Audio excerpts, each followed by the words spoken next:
दोस्तों, भाइयों और बहनों, 30 जनवरी 2020 का दिन था। हमारे देश में कोविड के पहले मरीज की पहचान हुई। जांचों का सिलसिला शुरू हुआ। हर दिन निगाहें सबसे पहले यही ढूंढती थी कि आज किस अस्पताल में कितने मरीज कोविड पॉजिटिव मिले। फिर पूरे देश में एकदम लॉकडाउन लग गया। हॉस्पिटल कोविड अस्पताल में बदलने लगे। धीरे धीरे मरीज हॉस्पिटल से भर गए। डॉक्टरों और कर्मचारियों पर काम का बहुत ज्यादा दबाव हो गया। नई बीमारी के लिए नई नई नीतियां बननी शुरू हुई। मरीजों की जरूरत के हिसाब से अलग अलग प्रोटोकॉल्स बनाए गए। इन सब का असर भी देखा गया। कई मरीज डिस्चार्ज होकर घर आ गए और कुछ मरीजों के घरों में मायूसी छा गई। खतरा भाइयों और बहनों अभी टला नहीं है। त्योहार का सिलसिला अब शुरू हो रहा है। दुर्गा पूजा, नवरात्रे, दिवाली का इंतजार हो रहा है। पर इस बार त्योहार में हम सबके मन में इस वायरस का खौफ है। इसी के साथ आपको जैसे कि मालूम है, मलेरिया, डेंगू और पोल्यूशन की प्रॉब्लम्स भी बढ़ती जा रही हैं। इसके लिए मच्छरों से बचाव बहुत आवश्यक है। इसलिए आपको सतर्क रहना है, आपको सावधान रहना है कि बीमारी से आप बच सकें। यदि बीमार हैं तो डरे नहीं। यही समय है, अच्छे समय पे आप इलाज कराएं, क्योंकि जिंदगी जीतेगी, कोरोना और अन्य बीमारियां हारेंगी। ये तो 3-4 दिन से खांसी भी आ रही है, थोड़ी थकान बहुत जल्दी लगती है और सांस बहुत ज्यादा फूलती है। अच्छा, बीच में आपको बुखार भी आया है? हाँ, एक आध दिन बुखार आया था। ये आपको सांस कितने दिन से फूल रही है? 3-4 दिन से ही है। देखिए, ऐसा है कि अभी आपके शरीर में ऑक्सीजन की मात्रा कम हो रही है।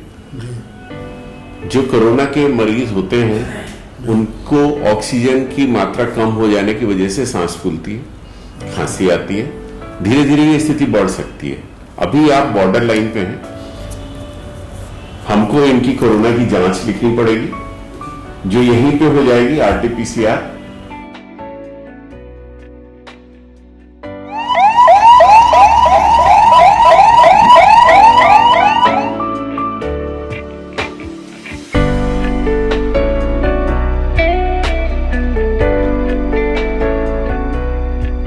सावधानी बरतने पर बीमारी को फैलने से रोका जा सकता है। ऐसी हालत में अपने को घर से दूसरे मेंबर से अलग कर लें। गुनगुना पानी और अन्य तरल पदार्थ लेते रहें, जिससे शरीर में पानी की कभी कमी ना हो। सादा, आसानी से पचने वाला संतुलित खाना खाएं। पास के किसी भी हॉस्पिटल या CMO के हेल्पलाइन नंबर पर संपर्क करें और अपनी बीमारी की जानकारी दें। सबसे पहले मरीज को कोरोना जांच मरीज की कंडीशन के हिसाब से TrueNat या RT-PCR से की जाती है।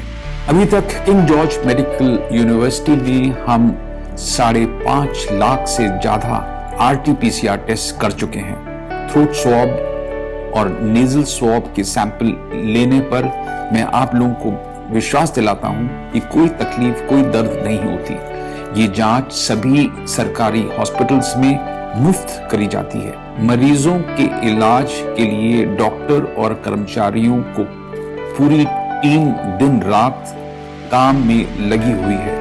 उत्तर प्रदेश सरकार ने किंग जॉर्ज मेडिकल यूनिवर्सिटी को कोविड से लड़ने के लिए हर प्रकार का सहयोग दिया है। Honourable chief minister Yogi Adityanath ji के मार्गदर्शन से ही हम ये कोविड हॉस्पिटल को तैयार कर सके हैं। हम आइसोलेशन और ICU दोनों सेवाएं चला रहे हैं। भाइयों और बहनों, मरीज आते हैं ठीक होकर मुस्कुराते हुए, जब घर जाते हैं तो दिल में खुशी, आशा की किरण और कोरोना की जंग में डॉक्टर्स में एक नया जोश आता है।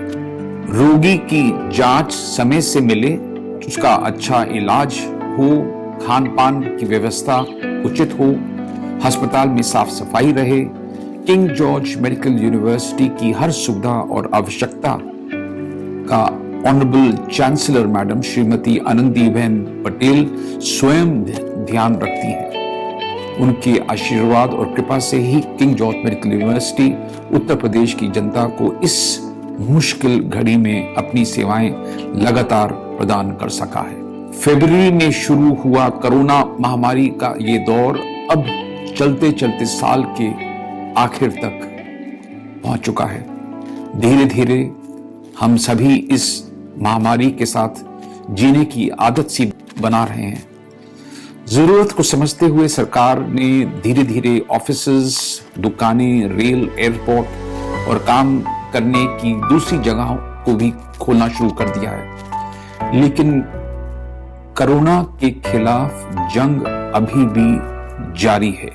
इस समय हमारी एक गलती हमें और हमारे आसपास के लोगों को कोरोना के चुंगल में फंसा सकती है।